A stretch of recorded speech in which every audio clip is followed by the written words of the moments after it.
তারা বলছে যে ন্যাংটা বাবা ওই লিঙ্গ ধুয়ে যে পানিটা বের হয় ওটা যদি খায় তাহলে আল্লাহকে সন্তান দেবে।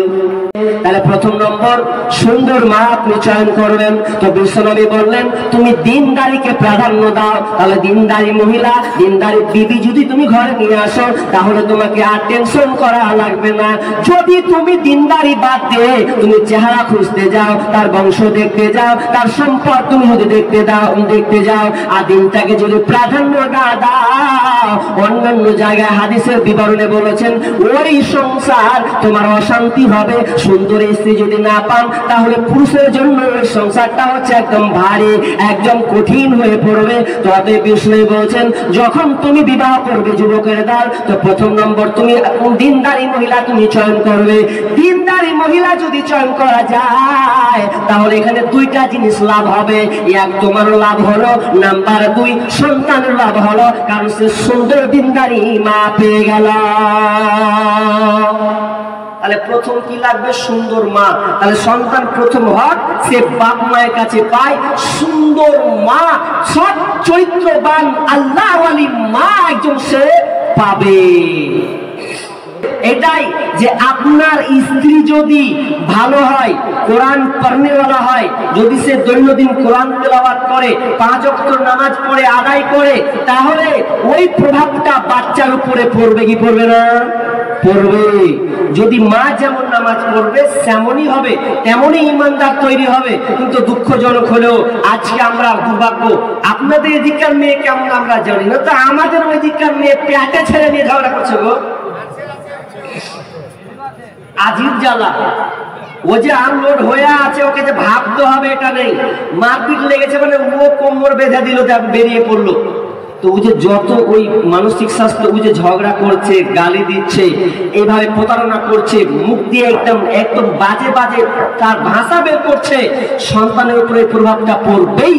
মা যেমন হবে সন্তান ওই রকমই মায়ের পেট থেকে তৈরি হবে আর পৃথিবীতে আসবে। আপনি গাল দেবেন তো বাচ্চা দুদিন পর বের হয়ে পড়বে সালা বলেই বের হবে। কারণ আপনার যেমন সব চরিত্র, আপনার ছেলে ওই আপনার মেয়ের ওই প্রভাবটা পড়বে। আশ্চর্য লাগে, আজকালকার মা বাপ কোরআন ছেড়ে দিয়েছে। কোরআন যদি পড়তো তাহলে সন্তানটা, আমি আগে বলেছি সন্তানের প্রকৃত মানুষের অভাব, তার কারণ আমাদের কারণেই আমরা আজকে পেটে সন্তান নিয়ে আমরা কোরআন পড়তে পারি না, 5 ওয়াক্ত নামাজ পড়তে পারি না। আপনাকে চ্যালেঞ্জ করলাম, অতএব আপনার প্রথম নৈতিক দায়িত্ব হচ্ছে ভালো বিবি চয়ন করা। আপনি বিবি নির্বাচন করবেন দিনদারি নির্বাচন করলে একজন সন্তান ভালো দিনদারি মা পেয়ে যাবে। 1 নম্বর, কারণ মা হচ্ছে সবচাইতে শ্রেষ্ঠ। মায়ের হাতে গড়বে মানুষ, মা যদি সত্য হয়, মাই হচ্ছে এই জগতের প্রকৃত বিশ্ববিদ্যালয়। মাই পারবে একজন সন্তানকে সুন্দরভাবে গঠিত করতে। কেন? আপনি সকাল থেকে বাইরে চলে গেলেন কাজে, দায়িত্ব সব মায়ের উপরে পড়বে। আর মা যদি একটু দিনদারি হয়, সন্তানকে এইভাবে লালন পালন করবে। কিন্তু দুঃখ আফসোস লাগে, আজকে আমরা চয়ন করছি টাকা, চেহারা, এই বংশ মর্যাদা দেখে আজকে আমাদের সংসারকে ছাড়খাড় করছি, দিয়ে সন্তানের ভবিষ্যৎকে আমরা আজকে বর্তমানে নষ্ট করছি। অতএব সুন্দর মায়ের দরকার। বিশ্বনবী বলছেন, অথচ বিশ্বনবী বলছেন যে কেউ যদি 5টি কাজ করে, সে ব্যক্তি জান্নাতে চলে যাবে। 5টি কাজ কি বলবো বলছেন, মানবেন তো? বলার দিকে তো খুব 5টি আমল। এক, যেই ব্যক্তি প্রতিদিন 5 ওয়াক্ত সালাত, রুকু, সেজদা ঠিক মতন আদায় করবে, প্রতিদিন সঠিক মতন 5 ওয়াক্ত সালাতকে সে আদায় করবে, সে ব্যক্তি জান্নাতে যাবে। নাম্বার 2, যে ব্যক্তি রমজান মাসের রোজা পালন করবে। নাম্বার 3, যে ব্যক্তি যার অর্থ সম্পদ, টাকা কড়ি, পয়সা আছে, সেই তার যাকাত দেওয়ার সামর্থ্য হলে সে যাকাত আদায় করবে। এবং 4 নম্বর হচ্ছে, সে যদি হজ করার তার সামর্থ্য থাকে তাহলে তাকে হজ করতে হবে। আর 5 নম্বরে বিশ্বনবী বললেন যে আমানত রক্ষা করবে। কটা বললাম ভাই? 5টা। এবার শেষের নম্বর আমানতের ব্যাপারে সাহাবীরা বুঝতে পারলেন না। ইয়া রাসূলুল্লাহ, আপনি আমানতের ব্যাপারে কি বলেন, তা আমানত তো বুঝতে পারলাম না। তখন বিশ্বনবী বলছেন, আমানত হচ্ছে নাপাকির গোসল করা। আসলে এটা খুবই কঠিন, কঠিন নয়, আপনাকে বলি, একটু ব্যাখ্যা বলি, বুঝতে পারবেন কেন কঠিন। জিহাদে যুদ্ধ করা সহজ আছে, এটা সহজ। নামাজ পড়া সহজ, কিন্তু ফরজ গোসল করা খুব কঠিন কাজ। কেন বলছি? এই জন্য কঠিন কাজ যে আপনি এই যে ঠান্ডার মৌসুম চলছে, এই ঠান্ডার মৌসুমে যদি বাই চান্স বাথরুম টয়লেট এগুলো যদি ব্যবস্থাপনা না থাকে, তোমার কপাল খারাপ। আর যারা পুকুরে গোসল করে ওদের তো আরোই চলবে না। কে 12টা 1টার সময় পুকুরে যাবে, এ নিয়ে তার টেনশন শুনে, হারে কে দেখে ফেললে আমার সর্বনাশ হয়ে যাবে। নাপাকির গোসল করা এত কঠিন কাজ, অথচ বিশ্বনবী বলছেন কেউ যদি এটা করে দেয় তাহলে তার জন্য জান্নাত, সে জান্নাতে চলে যাবে। কিন্তু আমরা নাপাকির গোসল কয়জন করেছি? করি না, লজ্জাবোধ মনে করছি। অনেক সময় স্বপ্ন দোষে লজ্জাবোধ করি, অনেক মায়ের অনেক বোনের পিরিয়ড হলে লজ্জাবোধ মনে করি যে আজকে আমার পিরিয়ড হয়েছে, এখন রাত্রে মাগরিবে হয়েছে, গোসল করব কি না হবে। মা জিজ্ঞাসা করতে মানে মায়ের কাছে হয়তো কেমন লাগবে, আব্বা আছে এটা কেমন লাগবে, এই টেনশন আপনার শুরু করে। অথচ এটা আপনার আমানত, এটা হচ্ছে আপনার আমানত। এই আমানত আপনাকে রক্ষা করতে হবে। নাপাকি আছে বর্তমানে আমরা প্রায় লোক, ছেলেরা মেয়েরা পর্যন্ত 8টা 10টা 11টা পর্যন্ত, দুপুর পর্যন্ত সে নাপাক অবস্থায় থাকে। কিন্তু সে রব্বি হাবলি মিনাস সালিহিন, আল্লাহ তুমি আমাকে নেক সন্তান দান করো, এটা আমরা চাই না। বরং আজকের মানুষ বড় নিমহারাম, আল্লাহকে বাদ দিয়ে দোয়া করবে কি তারা মাজারে চলে গেছে। মাজারে গিয়ে তারা বলছে, আজকালকার মেয়েদের তো বলাই যায় না, মেয়েরা মাজারে গিয়ে সন্তান চায় কি চায় না? আপনাদের এদিকে চাই না? না, আমাদের ওইদিকে চাই। আমি পরশুদিনকে একটা কথা শুনেছি, আপনার হেসে মরে যাবে। কি কথা জানেন? মেয়েরাই বলছে আর আমি করে আছি, তারা বলছে যে ন্যাংটা বাবা ওই লিঙ্গ ধুয়ে যে পানিটা বের হয় ওটা যদি খায় তাহলে আল্লাহকে সন্তান দেবে। বা সাংঘাতিক কথা, এটা মেয়েরা বলছিল। কি বলছে? যে ন্যাংটা বাবা লজ্জা স্থান ধুয়ে যদি ওই পানিটা খায়, যার সন্তান হয় না, ওর সন্তান হয়ে যায়। কত বড় নিমহারাম এ চলছে বর্তমানে। জায়গায় জায়গায় ফিতনা শুরু হচ্ছে। আর মাঝারে কে কি বলছে? একটা সন্তান দে রে বাবা, মিনতি করি তোর দরবারে, একটা সন্তান দে রে বাবা, মিনতি করি তোর দরবারে। যদি জিন্দা পাতা, যদি মারা পাতা, পরে গাউসের উপরে ছেলে হবে ঠিকই, সেজে যাবে মরে।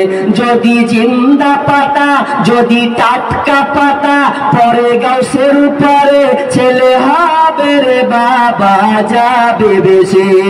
অথচ সন্তান দেওয়ার মালিক কে? আল্লাহ।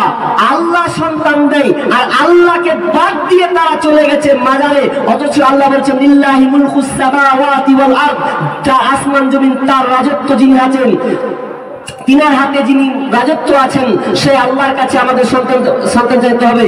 ইয়াখলুকু মা ইয়াশা, আয়াতটা ভুলে গেলাম। ইয়াখলুকু মা ইয়াশা ওয়া ইয়াহাবু লিমান ইয়াশাউ ইনাসা ওয়া ইয়াহাবু লিমান ইয়াশাউ যুকুরা আও ইউযাব্বিজুহুম যুকরানা ওয়া ইনাসা। আল্লাহ সুবহানাহু ওয়া তাআলা বলেছেন, আমি যাকে পুত্র সন্তান দান করি, আমি কাউকে পুত্র দিই, আবার কাউকে কন্যা দিই, আবার কাউকে পুত্র সন্তান দান করি, আবার কাউকে পুত্র এবং কন্যা উভয় দান করি, আবার কাউকে আমি বন্ধা করে দিই, বাঁধা করে রাখি। এটা আমার হাতে, একমাত্র আমি ছাড়া পৃথিবীর কেউ এটা দিতে পারে না। অথচ আমরা আজকে আল্লাহকে বাদ দিয়ে আমরা মাজারে তাবিজ ঝুলিয়ে আর কিছু করে আমরা সন্তান চাচ্ছি। অথচ ইব্রাহিম আলাইহিস সালাম একজন নবী হয়ে আল্লাহকে বলছেন, রব্বি হাবলি মিনাস সালিহিন, হে আল্লাহ তুমি আমাকে একটা নেক সন্তান দান করো, নেক সন্তান তুমি আমাকে দাও। তাহলে আমরা কি করব? সন্তান কার কাছে চাইতে হবে? আল্লাহর কাছে চাইতে হবে। আমি একটা আপনাকে জয়ীফ হাদিস বলি, যেটা ওখানে শিক্ষা আছে। আগে বলেছি জয়ীফ হাদিসটা, একজন সাহাবী, একজন লোক তার বেটার উপরে মানে নালিশ করতেছে যে বেটা আমাকে মেরেছে। ওই লোকটা আমিরুল মুমিনের কাছে গিয়ে বলছেন, আমিরুল মুমিনিন খলিফাতুল মুসলিমিন, আমার সন্তান আমাকে আজকে মেরেছে, আমাকে মারধর করেছে, আমার সন্তান আমার সঙ্গে খারাপ অন্যায় আচরণ করেছে। এবার আমিরুল মুমিনিন বলছে, দেখো তোমার ওই সন্তানকে কেন তোমাকে মারা হলো, এই বিচার তো করতে হবে। এবার ওই সন্তানকে ধরা হলো। সন্তানকে ধরার পর এবার ওই আমিরুল মুমিনিন উমর বিন খাত্তাব রাদিয়াল্লাহু তাআলা আনহু ছেলেটাকে জিজ্ঞাসা করছেন, বলো কেন তুমি তোমার বাপকে মেরেছো? এবার ওই সন্তানটা বলছে, আমিরুল মুমিনিন, আপনি আমার বিচার করার আগে আপনাকে আমি আপনাকে কয়েকটা আমি প্রশ্ন করব। আগে প্রথমে বলেন তো, একজন সন্তান পিতামাতার কাছে কি পায়? এবার তিনি কয়েকটি কারণ তুলে ধরলেন। এক নম্বর বললেন যে তুমি একজন সুন্দর মা পাবে, তুমি সুন্দর একটা মা পাবে। তুমি 2 নম্বরে তোমার সুন্দর নাম হবে। 3 নম্বরে তুমি একজন সুন্দর শিক্ষা পাবে। এবার ওই সন্তানটা বলছে, আমিরুল মুমিনিন, আমার আব্বা মা 3টাই আমাকে দেয় নাই। আপনি বললেন সুন্দর মা পাবো, কিন্তু আমার মা দাসী, ওই দাসীর সঙ্গে এসে আপনার কিনা সম্পর্ক করে আমি পৃথিবীতে এসেছি। তো কি করে বলেন আমি তো সুন্দর মা পাই নাই? তো এই প্রভাবটা আমার মায়ের উপরে আব্বা মায়ের উপরে যে পড়েছে। 2 নম্বরটা শুনলাম, আমিরুল মুমিনিন, আমার যে সুন্দর নাম হবে, আমার বাপ মা আমার জন্য সুন্দর নাম রাখে নাই, নাম রেখেছে আমার নাম হাফন। কি বললাম? হাফন। আর হাফন মানে হচ্ছে চামাচিকা। চামাচিকা দেখেছেন আপনারা? দেখেননি? সন্ধ্যা হলে একদম ফুসুল করে একদম গোটা বারান্দাকে 12টা বাজিয়ে দেবো, আমাদের থেকে পারা যায় না। তো এই ছোট্ট ছোট্ট চামাচিকা কালো ধরনের দেখতে, তো ফতুম করে খুব উড়বে খুব। তো বলছে, ইয়া রাসূলুল্লাহ, ওই চামাচিকার প্রভাবটা আমার উপরে এসে পড়েছে, আমি বাপ মাকে সেই সুনজরে দেখতে পারছি না। নাম্বার 3, আমার আব্বা এবং মা আমার জন্য যে সুশিক্ষা ব্যবস্থা করবে, এটা আমার জন্য সুশিক্ষা ব্যবস্থা সে করে নাই। আমি যে শিক্ষা পাবো, এই শিক্ষাটা আমার বাপ মা আমাকে দেয় নাই। এবার আমিরুল বলছেন, ওরে বেঈমান, বিচার কি করব? ইচ্ছা করছে তোকে আমি ঘুরিয়ে আবার লাঠি মারি, যেমন যে তোকে যে মেরেছে এটাই ঠিক করেছে। কারণ তুই সন্তানের হক তুই আদায় করিস নাই, তো কি করে তুই সন্তানের কাছ থেকে ভালো কিছু পাস? এটা কখনোই সম্ভব নয়। অতএব সুন্দর নাম রাখবেন, সুন্দর নাম রাখবেন। এবার সন্তানটা যখন বড় হয়ে যাবে, বিষ্ণু বলছেন, মুরু আওলাদাকুম বিসসালাহ, যখন সন্তানটা আপনার কিনা বয়স হয়ে আপনার আস্তে আস্তে বড় হবে, 6 বছর 7 বছর হবে, তখন ওই সন্তানকে তুমি কি করো? সালাতের আবনাহু সাবঈ সিনিনা, যখন তোমার সন্তানটা 7 বছর হবে, তখন তুমি নামাজে ট্রেনিং দেবে। ওয়াজিবুহু আলাইহা, তাকে তুমি প্রহার করবে। যদি ওই সন্তানের বয়স যদি 10 বছর হয়ে যায়, যদি নামাজে না যায়, তাকে প্রহার করো, মারতে থাকো মারতে থাকো। ওয়াফাররিকু বাইনাহুম ফিল মাজাজি, এবং তুমি ওই সন্তানটার কি করো, যখন 10 বছর হয়ে গেছে, ওপরে চলে গেছে, তার বিছানাটাই তুমি আলাদা করে দেবে। এই হাদিসটা আমরা কবে মানি? কে মানি? 7 বছর হলে আমরা সন্তানকে নামাজের কথা বলি না। স্কুল দাঁড়ান ভেঙে দেবো, টাকা মাসের মাস লাগছে, কি মনে করছিস তুই? তখন খুব মনে বাপরে, যদিও টিউশনে একটা বাদ করে যাই, গালির কি শেষ নাই, দাঁত ভেঙে দেবো, খেতে দেবো না। অথচ সন্তানটা নামাজ পড়ছেন না, 10 বছর হয়ে গেছে, একবারও নামাজের কথা বলছে না। আপনি এর ব্যাখ্যাটা দেখেছেন? হাদিসের ব্যাখ্যাটা আপনি গবেষণা করেছেন? বিষ্ণু বলছেন 7 বছর হলে ট্রেনিং দাও। কয় বছর? 7 বছর। কিন্তু এখানে গ্যাপ কয় বছর বলেছেন? 3 বছর। 3 7 8 7 8 9 10, এখানে 3 বছর। 3 বছর এখানে গেল। যদি একটা সন্তানকে 3 বছর দিয়ে ট্রেনিং দেওয়া যায়, তো সন্তানকে 10 বছর আর বলতে হবে না। তো বিষ্ণু বলছেন, যদি এরপরে না শুনে তাকে একটু প্রহার করো, তাকে মারো। ওয়াজিবুহু আলাইহা, তাহলে তাকে তুমি প্রহার করো, মারো। দেখো ওই সন্তান ঠিক লাইন ধরে নেবে। আমাদের আফসোস হয়, খুবই আফসোস, সন্তানকে যদি বলি নামাজটা উঠান না গো, ফরজের সময় হয়ে গেছে, তো বলছে ছেলে ঘুমাচ্ছে যে, কি উঠাবো? আরামের ঘুম ঘুমবে আমার ছেলে গো, সকালে টিউশনি যাবে। তো এই ব্যাপারে একটা খবর, মানে একটা সুন্দর গল্প পড়ছিলাম। গল্পটা ফের 8 তারিখে দেওয়া হয়েছিল। গল্পটা কি? তো বলছে তোমার সন্তানকে তুমি এত ভালোবাসো, এত যত্ন করো, এত লালন পালন করো, তোমার সন্তানটা ঘুমিয়ে আছে, সুন্দর করে বিছানা দিয়ে দিয়েছো, মশারি টাঙিয়ে দিয়েছো, ল্যাপ কাঁথা দিয়ে দিয়েছো, এমন সময় তোমার বাড়িতে বিকট আগুন ধরেছে, চারদিকে আগুন হানা দিয়েছে। এবার বলো তুমি কি বলবে? তোমার কি সন্তানকে বলবে যে ও বেটা তুই শান্তিতে ঘুমা? বলবে তখন ঠিক একবারে চিল্লা ফিল্লা, তখন বেটা খুব মশারি ছেড়ে সুন্দর বিছানা ছেড়ে ধাপ করে উঠবে। এই ব্যাপারে তোমার হুঁশ আছে?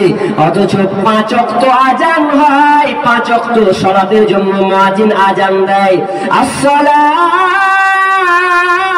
খায়রুম মিনান নাম। যখন হয়ে যাচ্ছে যে তোমার বিছানার চাইতে নামাজ হচ্ছে সবচাইতে উত্তম, তখন আপনি বলছেন আমার বেটা ঘুমা, সে সুন্দর থাক, ভালো থাক। কিন্তু দুনিয়ার আগুন যদি জ্বলে, ওই সন্তানকে আপনি বলবেন না সন্তান বেটা ঘুমিয়ে যাও। আফসোস লাগে আমরা সন্তানকে সুশিক্ষা দিতে পারি নাই, 7 বছর হয়ে গেছে, তাকে শিখাতে পারি না, শিক্ষা দিতে পারি না, আফসোস লাগে আছেন। কিন্তু আপনি ওই সূরা ফাতিহার যে কাজী নজরুল ইসলাম শিখেছে, অনন্ত অসীম প্রেময় তুমি বিচার গুণের স্বামী, যতগুলো গান হয়েছিল মহান তোমারই অন্তর্যামী, এই কবিতা তো আপনি শিখান নাই। এই না শিখার কারণে আপনি আপনার সন্তানকে আপনি ঘুমাচ্ছেন, ঘুমানো যেমন বলছেন হেই হালা কোহালা ঘুমাবি, জীবন ফাটিয়ে দেবো। আপনি শিখিয়েছেন দোয়াটা যে বেটা আল্লাহুম্মা বিসমিকা আমতু ওয়া আহইয়া বলে দোয়াটা বলতে হবে, তো না করে বলছে হালার কো ঘুমা, উঠাবো কোথায় হালার কো উঠবি না, দুয়াটাও শিখাচ্ছে না, যে উঠা দুয়া শিখাতে হবে এটা না, পার পাড়িয়ে দিলে তুমি একটা গালি দিয়ে, তো সন্তানটা বড় হয়তো আপনাকে হালাপ বলবে, কিছু করার নাই। আপনি সন্তানকে আপনি কি শিক্ষা দিচ্ছেন? আপনি দুনিয়াবি শিক্ষা দিচ্ছেন। 15 বছর হয়ে গেছে, এতদিন পর্যন্ত আপনি শাসন করেন, আর এখন আপনি শাসন করবে, উল্টা তো আপনাকে শাসন করবে, আপনাকে তো করবে করবে করবে, পরের বেটিগত করছেই, ওকে উল্টা শাসন করছে, আপনাকে করবে, পরের বেটিটাকেও চালাবে, কিছু করার নেই। তাহলে আপনি সুশিক্ষা দেননি বিধায় আজকে আমাদের এই সংসার, আমাদের এই সমাজ আজকে রসাতলে চলে গেছে। মরার আগে যাওয়ার আগে যদি বাঁচতে চাও, ছেলে মেয়ে সন্তানের ইমানদার বানাও, ইমানদার বানাও। মরার আগে যাওয়ার আগে যদি বাঁচতে চাও, ছেলে মেয়ে সন্তানের ইমানদার বানাও, ইমানদার বানাও। আল্লাহর আদেশ নিষেধ মাতো জীবন চালাও বিরাট, আল্লাহর আদেশ নিষেধ মাতো জীবন চালাও বিরাট। ছেলে মেয়ে সন্তানের সুশিক্ষা দাও, সময় থাকতে সেই নেকি কামাই করে নাও, কামাই করে নাও। মরার আগে যাবার আগে যদি বাঁচতে চাও, ছেলে মেয়ে সন্তানের ইমানদার বানাও, ইমানদার বানাও। কয়টা পড়েছি? কয়জনকে ইমানদার বানিয়েছেন আপনি? আপনি সন্তানকে গাড়ি দিয়েছেন, বুলেট দিয়েছেন, বাড়ি দিয়েছেন, 10 তলা বিল্ডিং করে দিয়েছেন, মরে গেছেন। তো মরে যখন গেছেন ওই সন্তান আপনার জন্য আর দোয়া করবে না, ওই সন্তান দোয়া করবে না। কারণ মানুষ যখন মরে যায়, কি ভাই কত দিয়েছি ভাই? 1000 টাকা না? মাশাআল্লাহ, আল্লাহুম্মা সাল্লি আলা মুহাম্মাদ। একজন ভাই 1000 টাকা, একজন হলো, আর 9 জন 9 জন। মালের ব্যাপারে বলছি, আপনার মাল নিয়ে অহংকার তো, এই মালের ব্যাপারে আপনাকে কয়েকটা তথ্য, আজকে দুটা তথ্য জানলে একটাও তথ্য আপনি বাড়ি নিয়ে যান। কোরআন থেকে একটা দেবো, একটা হাদিস থেকে তথ্য দেবো, নিয়ে যান বাড়ি থেকে, এখান থেকে নিয়ে বাড়ি যান। ভাববেন সেই সরকার একেবারে জঘন্য সরকার, তাদেরকে যদি বাড়ি করা হয় আক্রমণ, মুসলমান বলে তাদের উপরে অ্যাটাক করা হয়, তার বাড়িকে ভেঙে ফেলা হয়, কত জায়গা আমাকে ঘুরিয়ে দেখালো যে এরকম অবস্থা। আমরা নিরাপত্তা আছি, সুন্দর বাড়ি, 10 তলা 5 তলা রং করা মার্বেল সহ বাড়ি করছি। তবে মনে রাখবেন আপনার মাল 3টা। এখন বলো আমি বানিয়ে বলছি, বানিয়ে লয়। আল্লাহ রাসূল বলছেন আবু হুরায়রা হাদিসটি বর্ণনা করছেন। আবু হুরায়রা বলছেন যে আল্লাহ রাসূল সাহাবীদেরকে জিজ্ঞাসা করছেন যে এই সাহাবীরা বলো তো তোমাদের মাল কয়টি? না, বলছে তোমরা নিজের মালকে ভালোবাসো না পরের মালকে ভালোবাসো? তো সাহাবীরা বলছেন যে আমরা নিজের মালকে ভালোবাসি। আল্লাহ রাসূল বলেন তোমরা নিজের মালকে ভালোবাসো না বরং পরের মালকে তোমরা ভালোবাসো। তাহলে নিজের মাল কোনগুলো রে ভাই? সাহাবীরা বুঝেছেন তোমরা নিজের মালকে ভালোবাসো না বরং পরের মালকে ভালোবাসো। তোমার মাল হচ্ছে 3টা, কয়টা বলেন তো? মনে রেখে দেন। 1, যেটা আপনি খাচ্ছেন ওটা আপনি, মানে ওটা আপনার, যে খাবারটা খাচ্ছেন। নাম্বার 2, যেটা আপনি পোশাক পরে আছেন এটা আপনার। 3 নম্বর, যেটা আপনি আল্লাহ রাস্তায় জমা দিয়েছেন ওটা আপনার। বাকি দুনিয়া যা আছে সব আপনার নয়, এগুলো ওয়ারিসের মাল। ওয়ারিস বুঝেন তো?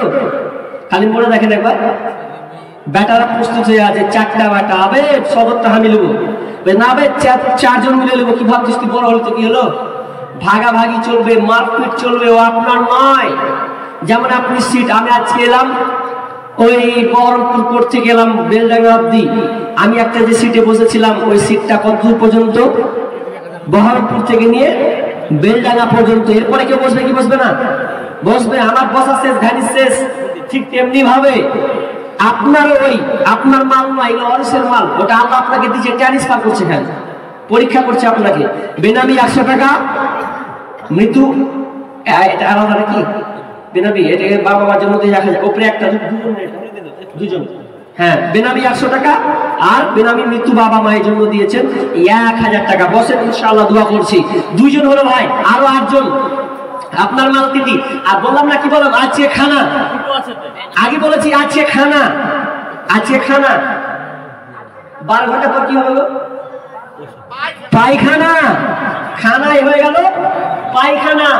এটা আপনার, কিন্তু এটা টিকলো না। খানাটা আপনার, কিন্তু খানা হয়ে গেল পায়খানা, টিকলো না। নাম্বার 2, আজকে নতুন কালকে পুরাতন। আজকে নতুন করেছেন কালকে পুরাতন হয়ে গেল। আর নাম্বার 3 নাম্বার হচ্ছে কোনটা আপনার, কিন্তু এই দুটা টিকলো না, দুনিয়ায় ভ্যানিশ, শেষ। কিন্তু একটা জিনিস টিকবে, সেটা হচ্ছে যেটা আপনি আল্লাহর রাস্তায় জমা দিবেন ওটাই থেকে যাবে। বাকি দুনিয়ার যত সম্পদ আছে, ধন সম্পদ আপনার একটাও থাকবে না, সব ওয়ারিসের নামে লিস্টে চলে যাবে, আপনার একটা টাকাও সেখানে থাকবে না। ঠিক ভুল বললাম? ঠিক। কিন্তু আফসোস লাগছে তো, দুনিয়ার গর্ব করছে আমার 10 তলা বিল্ডিং, আমার 5 তলা, এই গর্ব করতে করতে ফটো তুলে দিয়েছে। গর্ব করতে করতে মানে এমন মানে একটা খ্যাপা ও কইছে সিমেন্ট লিয়াই চুলবি দোকান করছি, খ্যাপা ব্যাটা প্লেয়ার টাইপের তো, আর মানে বাপের টাকাতে খুব গ্যাস করছে। তো লিয়ে আসতে বলেছে, উত্তীম যখন সিমেন্ট লিয়ে আসেনি কমে গেছে, জীবন মিস্ত্রি বসা আছে, বলতে বলতে করতে দেওয়া শেষ। আর পায়খানা দেখাই হলো না, পায়খানাও দেখা হলো না, মানে বকতে যেয়ে আবার ফটো তুলে দিলেন। শেষে আয়াতটা আল্লাহকে বলবেন, ফায়াকুল রাব্বি, হে রব, হে মাওলা জি, হে আল্লাহ, ফায়াকুল রাব্বি লাউলা আখারতানি ইলা আযালিন করিম। আল্লাহ তুমি আমার সময়টা একটু বাড়িয়ে দাও, আমাকে একটু সময় দাও, একটু হায়াত দাও, যে হায়াত করলে আমি 2টা কাজ করব। বলবে না আল্লাহ আমি নামাজ পড়বো, বলবে না আমি হজ করবো, বলবে না আল্লাহ আমি রোজা রাখবো, কি বলবে? আল্লাহ আমি দান করব এবং সত্যবাদীদের অন্তর্ভুক্ত হয়ে যাব। যেদিন আপনি মারা যাবেন সেদিন তো শুধু আপনাকে একটা সাদা কাফন পরিয়ে দেওয়া হবে, যেই কাফনে কোনো পকেট নাই। আপনি মায়ের পেট থেকে এসেছিলেন উলঙ্গ অবস্থায়, আপনাকে দেওয়া হবে উলঙ্গ অবস্থায়। আপনার পরেছেন কাপড় থাকবে না, সব কিছু দুনিয়াতে ছেলে মেয়েরা ভাগ বিলবন্টন করে নেবে, আপনি শুধু একাই নিরাশ হয়ে যাবেন। অতএব আছেন না যে বাপ মা আপনাকে জায়গা জমি দিয়েছে, আরে দায় নাই, মানুষ তো আপনাকে করেছে, আপনাকে স্নেহ করেছে, লালন পালন করেছে, সেই মায়ের জন্য আপনি আল্লাহ রাস্তায় খরচ করবে না। হয়তো আপনার পানে চেয়ে আছে আমার সন্তান আমাকে আজকে কিছু দান দিয়ে আমাকে সাহায্য করবে, যে সন্তানকে আমি কষ্টের পর কষ্ট লালন পালন করেছি, তাকে বড় করেছি, আমি অসহায় হয়ে গেছি কবরে, এখন যদি আমার সন্তান আমাকে বিনিময়ে কিছু দেয়, হয়তো আমি এই কবর থেকে পরিত্রাণ পেয়ে যাব। সেই মা তো আপনার অপেক্ষায় রয়েছে, আপনি কখন দেবেন? আসলে মায়ের কদর, মায়ের ভালোবাসা আমরা চিনলাম না। স্বার্থ ছাড়া বন্ধু বান্ধব কাছে আসে না, বিনা স্বার্থে কেউ কাউকে ভালোবাসে না। স্বার্থ ছাড়া ভালোবাসে শুধু শাশুড়ি মা, নাকি জি? শাশুড়ি মা ভালোবাসে, বিনা স্বার্থে ভালোবাসে না। বলছেন বাড়ি এখানে তো পাশে বসে আছে, খালি হয় না বলে দিলে দুধ আর গাঢ় হবে না, ছিটাবেন সব দেওয়াল পড়ে যাবে। ওই জন্য বলছি যে আপন হচ্ছে শাশুড়ি নয় বরং মা। মায়ের মতো হয় না আপন, হয় না তাহার তুলনা। হায় রে আমার মা, আমার জনম দুঃখী মা। হায় রে আমার মা, আমার জনম দুঃখী মা। মা ছিল মোর আধার ঘরে পূর্ণিমারি চাঁদ, মা ছাড়া সেই ঘরখানাতে নাই রে কোনো সাদ, আমার নাই রে কোনো সাদ। মা ছিল মোর আধার ঘরে পূর্ণিমারি চাঁদ, মা ছাড়া সেই ঘরখানাতে নাই রে কোনো সাদ, আমার নাই রে কোনো সাদ। মায়ের কথা পড়লে মনে, সেই মায়ের কথা পড়লে মনে ঘুম যে চোখে আসে না। হায় রে আমার মা, আমার জনম দুঃখী মা। হায় রে আমার মা, আমার জনম দুঃখী মা। ছোট্ট থেকে বড় হলাম যেই মায়েরই কোলে, সেই মা এখন ছেড়ে গেল আমায় একা ফেলে, ও মা আমায় একা ফেলে। ছোট্ট থেকে বড় হলাম যেই মায়েরই কোলে, সেই মা এখন ছেড়ে গেল আমায় একা ফেলে, ও মা আমায় একা ফেলে। মা ছাড়া একলা জীবন লাগে না রে ভালো, দুনিয়া থেকে হারিয়ে গেছে দুই নয়নের আলো, আমার দুই নয়নের আলো। মা ছাড়া একলা জীবন লাগে না রে ভালো, দুনিয়া থেকে হারিয়ে গেছে দুই নয়নের আলো, আমার দুই নয়নের আলো। সেই মায়ের কথা পড়লে মনে, সেই মায়ের কথা পড়লে মনে ঘুম যে চোখে আসে না। হায় রে আমার মা, আমার জনম দুঃখী মা। হায় রে আমার মা, আমার জনম দুঃখী মা।